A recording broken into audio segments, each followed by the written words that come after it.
In 1992, Boutros Boutros-Ghali submitted an agenda for peace. At the time, the UN Secretary-General's statement sparked a wave of hope.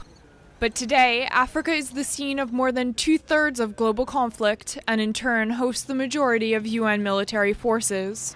In the last 20 years, the United Nations have deployed about 20 peacekeeping operations on the continent, 13 of them in Central Africa, from Rwanda to Chad through the Democratic Republic of Congo.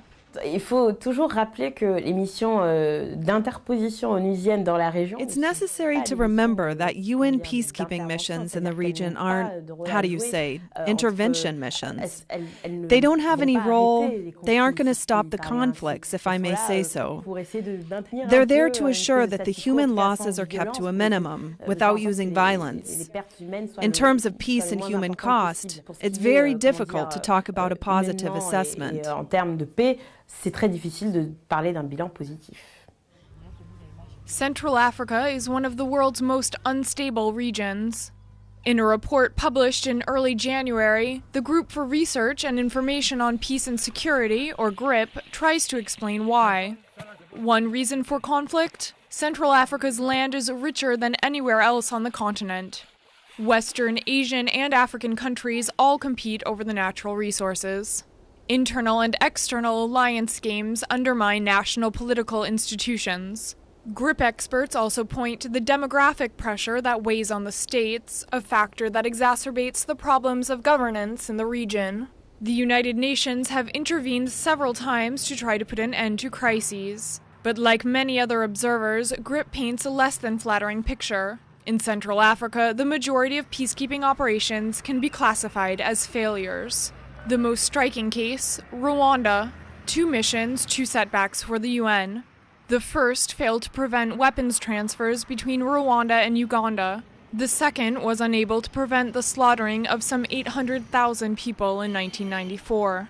Other failed UN missions include those deployed to the Democratic Republic of Congo, Angola, Central African Republic, and Chad. The largest UN mission in the world is in the Democratic Republic of Congo. But despite the colossal financial and human means at its disposal, MONUC, renamed MONUSCO in 2010, has been unable to curb the crisis in the Kivus, where rebels still sow terror. In addition, members of MONUC's staff were implicated in no fewer than 140 allegations of sexual abuse and rape between 2004 and 2006, according to a report by GRIP. The assessment is rather negative because none of MONUSCO's objectives were met. The UN has considerable means. If it absolutely wants to resolve this problem, it can resolve it. But the UN is paralyzed by state interests, and especially interests of big financial groups. We're not forgetting that. As for Angola, the UN verification missions there did not put an end to the civil war, which began when the country became independent in 1975. Angolan authorities opposed renewing the UN mission in 1999. The conflict ended with the assassination of rebel leader Jonas Savimbi. He was killed by government forces in February 2002. The UN mission deployed in 2004 to the border between the Central African Republic and Chad was also unable to complete its objective of protecting refugees.